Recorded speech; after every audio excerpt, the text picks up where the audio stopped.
Why do good people do bad things?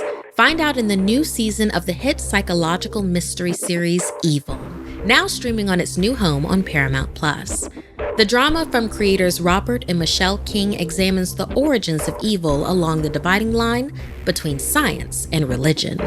Katja Herbers plays Kristen, a skeptical female psychologist who joins a priest in training played by Mike Coulter, and a contractor played by Asif Manvi, as they investigate the church's backlog of unexplained mysteries, including supposed miracles, demonic possessions, and hauntings.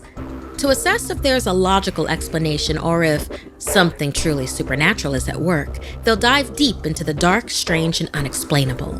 In the new season, the trio's journey continues with new challenges. Kristen wrestles with her own dark side, while David is met with temptation, and Ben experiences night terrors based on his fears.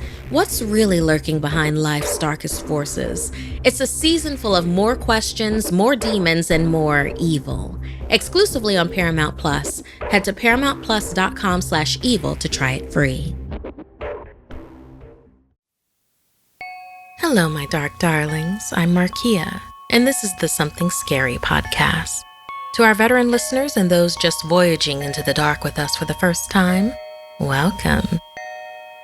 We often take our basic needs for granted. Food, water, and shelter come far too easily for many of us. So easy that we want more. More comfort, more luxury, more everything. Left unchecked, our desire for more can drive us to do very bad things. And those very bad things can have very bad consequences, all done for greed, a most deadly sin. First, lifestyles of the dead and famous, followed by a killer psychic. Then, dancing with the dead. Finally, in our featured story, a flesh-eating beast that hides within. I receive hundreds of creepy story submissions every single week, and of those, the scariest ones make it into our podcast, along with the story that we've chosen to animate and post over at youtube.com/snarled. If you have a tale you're dying to share, send me an email at somethingscary@snarl.com. If you'd like to support Something Scary, then consider joining our Patreon. As a patron, not only can you help the show and see ad-free episodes, but you can also be a part of the horror and hear your name featured in one of our podcast or weekly video stories. Visit patreon.com/snarled. So, want to hear something scary? Greed, a most deadly sin. Many people dream about fame and fortune, but they never consider that it comes with a price, like in this story inspired by Kira. Detective Reeves was the best homicide and missing persons investigator in the LAPD, maybe the whole country. She solved most of her cases, even the cold ones, and she was so well known for her skills that the FBI often asked her for consultations. So she was the perfect detective to put on the Gemma case. Gemma was a non-binary social media star and activist, which catapulted the case into the public eye. The 17-year-old model Gemma had disappeared after it was announced they were hosting the 21 Grams Influencer Awards. They were on the verge from being internet famous to television famous. They'd been missing for 3 weeks now. The only evidence was a Polaroid picture found on the floor of Old Oak Street Mansion, an old, run-down home that also became famous. Famous for being infamous. There were lots of urban legends about that house that went all the way back to when Reeves was a kid. Rumor had it that celebrities spent time there to overcome their demons and reach the next level in their careers. Recently, it became a photo opportunity for anyone on social media brave enough to take a picture inside. Gemma's Polaroid was found by a realtor, Tina. Gemma looked surprised and even a little afraid to have their picture taken. Very curious and unnerving, especially if they'd come to the infamous house for pictures. Walking through the dilapidated house, Reeves understood why it was notorious for ghost stories. The house reeked of death. No doubt from rodents that got into the walls and couldn't escape. At least that's what the detective told herself. It was dark and damp, with rotted holes in the ceilings and wallpaper peeling off the walls. The thing she found the most peculiar was how many Polaroids were strewn throughout the house in random corners. Some even littered the stairs. They were everywhere. What bothered her the most was not how many of them seemed new, but instead, all of the people in them had that same look of surprise, or in some cases, were even terrified. Gemma's phone was visible in the Polaroid, so Reeves hoped to find it somewhere in the old place. After what seemed like forever, with no sign of the phone, Detective Reeves decided to leave with the thick stack of Polaroids she'd found. Back at the station, Reeves investigated her new collection of photos. It wasn't hard to identify one of the individuals. He was a child star from the 90s. When she looked him up, she discovered the actor also went missing a few years back, right after he'd started to make a comeback. 3 more photos had similar stories. The subjects were all celebrities whose careers were starting to pick up steam and then suddenly went missing. Sadly, this wasn't uncommon in LA for various reasons, but Reeves couldn't shake the fact that they all had their pictures taken on Oak Street. Something wasn't right. She began wondering why Tina went to the house to begin with. Sure, she was a realtor, but the house wasn't listed for sale. Reeves followed a hunch and searched her name on the internet. Immediately, the screen was flooded with local news articles about a young real estate agent who was trending on Twitter for her helpful tips in buying homes. She had risen in popularity on TikTok and Instagram, and in a short time gained millions of followers. Someone was luring these stars to the house, and Reeves began to suspect it was Tina. Why else would she have been there but to lure these up-and-comers to that house? Tina claimed on social media she was meeting a famous YouTuber at the house that day to tell her story about finding Gemma's Polaroid. With luck, Reeves could catch the woman there red-handed. When Reeves arrived at the house, she called Tina and could hear her phone ringing from inside, but she wouldn't answer. Reeves realized then that maybe she was wrong. Tina was an up-and-comer in that house. Tina wasn't the perpetrator, but she might now be the victim. Reeves ran inside looking for the realtor. Tina was nowhere to be found, but her phone continued to ring on the ground. As she approached the ringing phone, Reeves fell to her knees, shocked to find a Polaroid of Tina. Sheer shock on Tina's face stuck forever in the moment. Reeves looked closer, and in Tina's hands, she could see her own name appearing on the phone as the woman clutched it. This photo had just been taken. Reeves looked up, startled.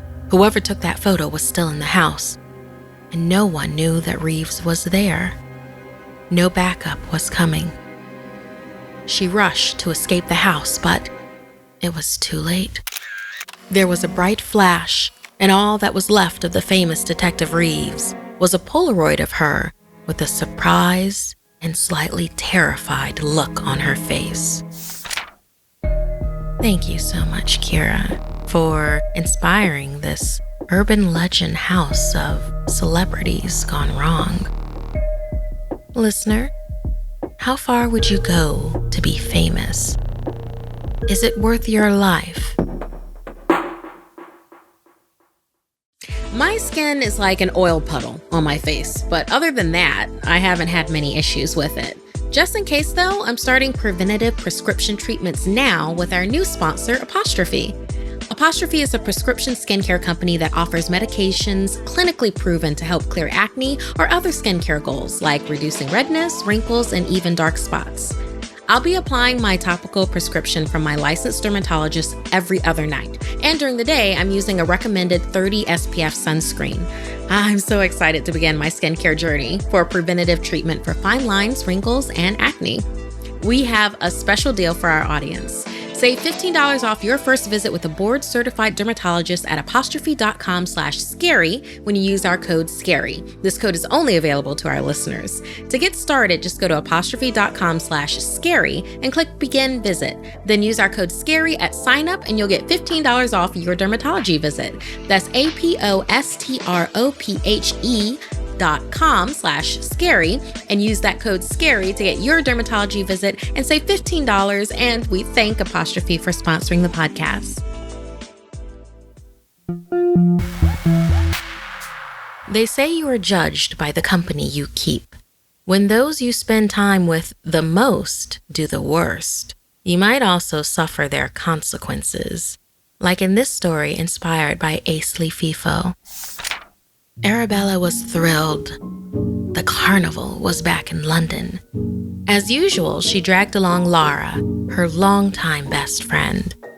Arabella was a bit ruthless and fearless, especially when it came to things that were off limits. Lara was more reserved, nervous, and frequently pressured into the misadventures that Arabella got them into.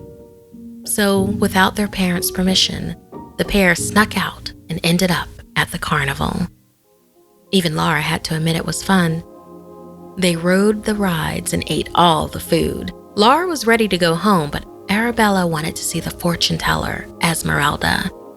The line to the psychic's tent was very long, and it was getting late. So Arabella had them cut in line by claiming that Lara was very sick and had chemo first thing in the morning. When it was finally their turn, the assistant brought them to Esmeralda. But upon looking at them, she then whispered something to the assistant, who then brought both girls back outside the tent. He told them Esmeralda knew they had cut the line, and she refused to see them. She also warned them to go home right now. Great misfortune would fall upon them if they did not leave immediately. Arabella was furious. They were paying customers. Lara tried to calm her friend down when Arabella noticed a trailer behind the tent with a door that read, Esmeralda. Arabella grabbed Lara's hand and headed straight for that door. Lara did not want to go inside, but there was no stopping Arabella when she set her mind on trouble. The door was unlocked, and inside, a musty, sweet smell filled the air. Their eyes wandered around the room, and Lara asked Arabella what she had planned. Then, they both spotted it. The most beautiful red dress they'd ever seen, long and silky, and adorned with a sharp white collar. It was absolutely gorgeous. Arabella snatched up the dress, and Lara grabbed it to put it back, but when Lara touched it, she wanted to wear it too. The dress felt so good in her hands, and as she felt the silky material, she could vividly see the life that she'd always wanted for herself. The dress made her feel like all her dreams would come true if only she wore it. Suddenly, something rustled deeper inside the trailer, so they ran outside as fast as they could with the dress in hand. The two fought over the dress the entire walk home. It was unusual, because Lara always backed down from Arabella, but this time it was different. She was tired of being bossed around by her best friend. Finally, the much faster Arabella snatched the dress from Lara and ran home full speed. Lara felt betrayed by her friend and vowed to never speak to her again. A week went by, and Lara kept having dreams of the dress. She wasn't speaking to Arabella and avoided her at school. She didn't want to give in at first, but all she could think of was that dress. She was obsessed. She finally went over to Arabella's house to try and convince her to at least share what didn't actually belong to either of them. Arabella's mom opened the door and she looked stressed and worried. She was grateful to see that Lara was there to check on her friend. Lara didn't understand, but when she went into Arabella's room, she found her former best friend deathly ill in bed, wearing the beautiful red dress. Laura wondered if she'd been wearing it all this time and hoped her friend didn't ruin it. Arabella kept gasping and she was sweating profusely. She looked much smaller than she did a week ago. Laura asked if she was okay, but when Arabella tried to answer, she began choking on her shriveled, dried-up tongue. Laura ran to get Arabella's mom, but when they got back into the bedroom, it was too late. Arabella was dead. As Arabella's mother sobbed and called 911, Laura couldn't help but stare at the lovely red dress on her dead friend's body. The dress was almost glowing. It was amazing. For a moment, Laura snapped out of it and was gripped with terror as she remembered Esmeralda's warnings about great misfortune befalling them if they didn't leave the carnival immediately. But as Laura removed the dress from her dead friend, she couldn't help but grin. Now that Arabella was gone, the dress was hers, and maybe, just maybe, it would make all her dreams come true. Thank you so much, Aceleafeo. This tale of this killer dress is very inspiring. How about you, listener? Do you believe in fortune tellers and psychics? Would you dare steal from one of them? Is there anything you want that's worth ruining a friendship? You know, it's funny. Of all the things I've been missing over the past year, it's the little things I miss the most. Like making eye contact across the room or connecting with strangers in line.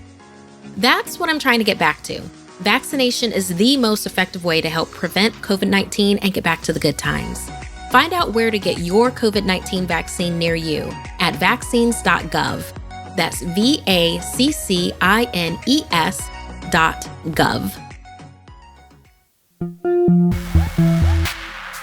Sometimes when we get lucky once, we feel that luck will never run out. But when you get greedy, your luck will go bad in an instant. Like in this story, inspired by Pratikshya.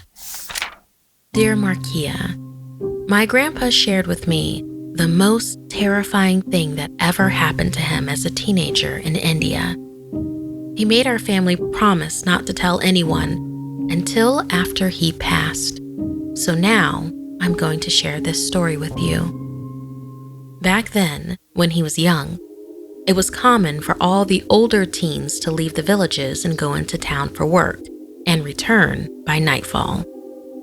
According to my grandpa, the local belief was that the night of the new moon, known as Amavasya, was a festival time for the dead. It was said that they came in a procession through the village, singing songs and capturing the souls of those who disrespected them. Those who paid proper respect would be rewarded with gold. Some villagers had recently disappeared during these nights of Amavasya, making everyone fearful. On these nights, they shuttered the windows and doors before midnight and prayed no fool ventured outside and disrespected the dead. My grandpa and his friends thought this was all made up to scare them from staying out on a dark, moonless night. One night, Grandpa and one of his friends worked late, then went out after to celebrate the weekend. They didn't even realize it was the night of a new moon, and by the time they started back to the village, it was past midnight. They took a shortcut through the forest to get home, and that is when they heard the drums and singing approaching them. Inebriated and not thinking clearly, they followed the music and eventually marched right into the procession. They started dancing along with them, and it was so dark they didn't realize they were surrounded by the dead. Each skeleton, more decrepit than the next, danced along with them to the music. Some with rotting flesh still hanging off their bones, but all dressed in the attire of saints. or Sudu Baba, as they're called in India. It wasn't until the procession got closer to the village and they heard the prayers to Lord Shiva echoing from out of the houses that my grandpa took notice and began to sober up. As the dim lights of the village grew closer, he realized they were surrounded by death. Horrified, Grandpa dropped to his knees and began to pray, hoping at the very least for a painless death. He wept and prayed and said he was sorry. He and his friend meant no disrespect. He felt a hand of bones clench his shoulder, and he took a deep breath. Then, it was silent. He opened his eyes to see his friend also on his knees beside him. They were both alive, and they couldn't believe it. In front of each of them was a basket. When they looked inside, they were elated to find a bar of gold. The entire way home, they couldn't stop laughing. They'd actually escaped death and had been rewarded as well. They figured since they danced with them and prayed, the dead must have known they meant no disrespect. As they walked past other houses, they noticed there were also baskets outside each door. Figuring it was their lucky night and no one would know the difference, they began to collect other people's bars of gold as well. That morning, my grandpa was woken by the cries of his mother. Many of the townspeople had gathered and were devastated that they didn't receive their gold. They had come to rely upon it. Grandpa decided all his gold needed a better hiding place since everyone was up in arms about it. However, when he went and picked up the bars, they all turned to dust. Grandpa discovered that fate befell his friend's gold as well, and now no one had any gold. After that, both my grandpa and his friend were plagued with visions of the dead sitting in judgment waiting for them to come clean. After one night, where a trio of rotting corpses sat down for dinner with Grandpa's friend, the man finally came clean to the village without implicating Grandpa. As a punishment, the man was exiled from the village and never seen again. After that, my grandpa lived his whole life fearing the wrath of the dead and the other townspeople. He only came clean with his family, and specifically me, to remind us, to impress upon us all, greed turns everything to dust. Thank you so much, Pratikshya, for sharing your grandpa's story with us all. Hopefully, someone out there learned from it. Have you ever escaped death? Have you ever witnessed anything as horrifying as bones of the dead? Tell us your story at somethingscary@snarled.com. Why do good people do bad things?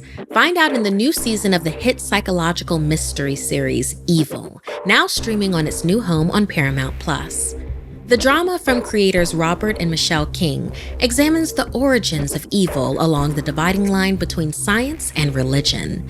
Katja Herbers plays Kristen, a skeptical female psychologist who joins a priest in training played by Mike Coulter and a contractor played by Asif Manvi, as they investigate the church's backlog of unexplained mysteries, including supposed miracles, demonic possessions, and hauntings.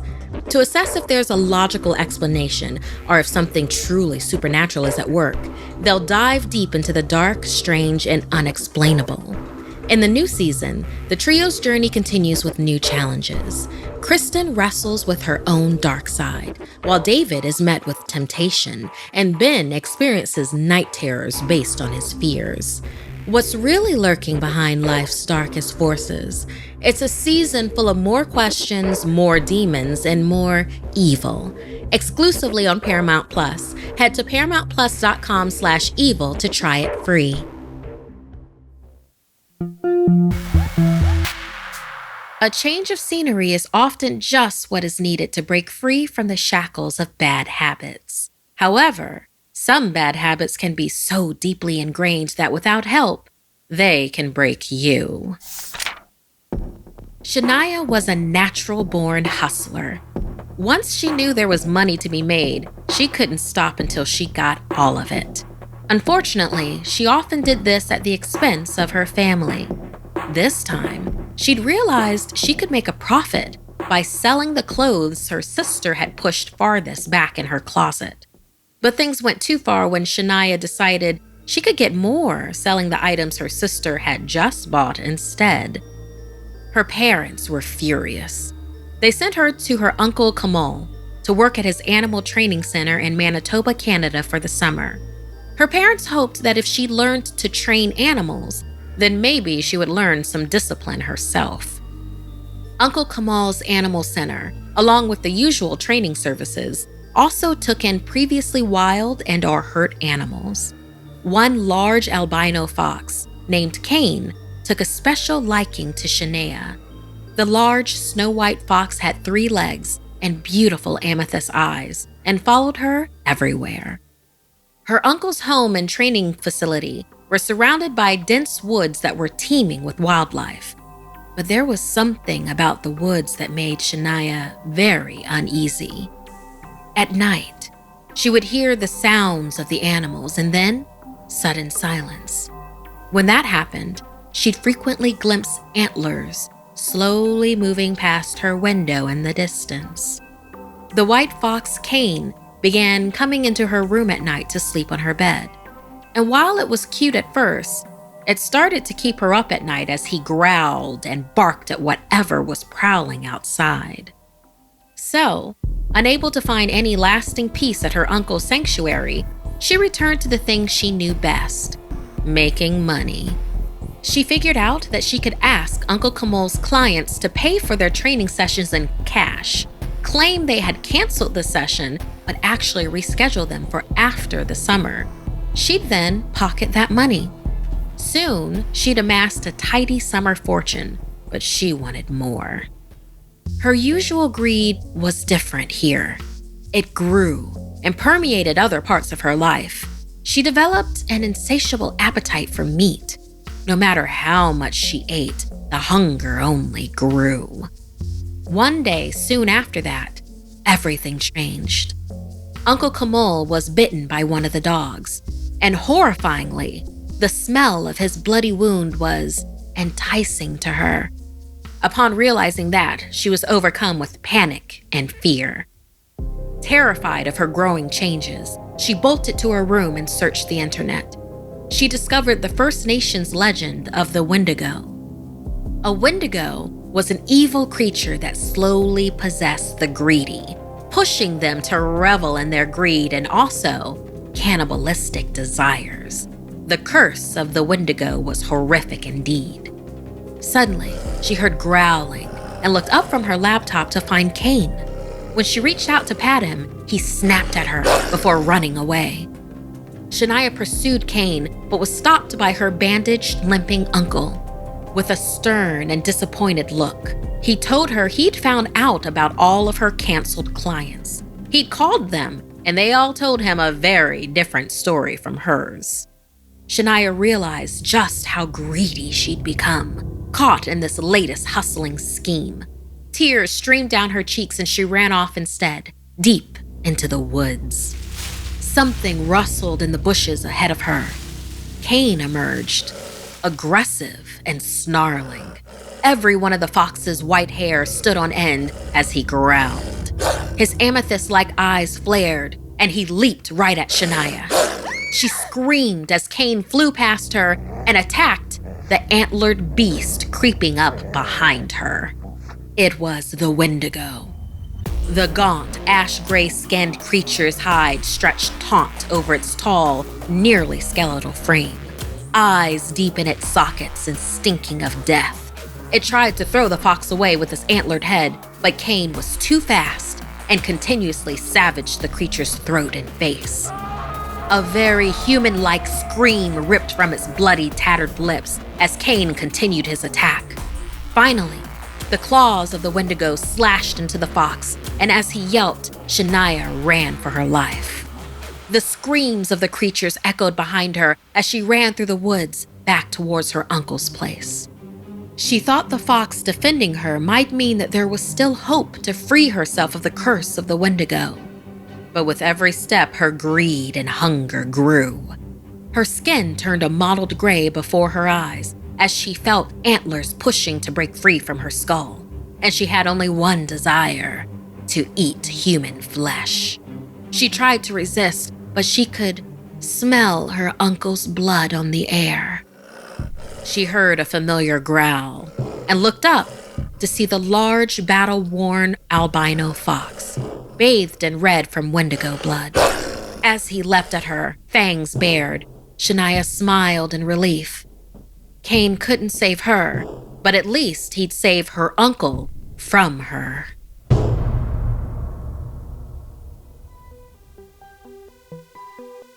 This week's podcast stories were edited by Markia McCarty, Sarah Lukasiewicz, and Dennis Culver. Narration by Markia McCarty. Audio edited and mixed by Fitz Harris. Art and graphics by Mari Carlson. Produced by Hannah Mullen and Markia McCarty. Music by Sapphire Sandalo and Calvin Linderman.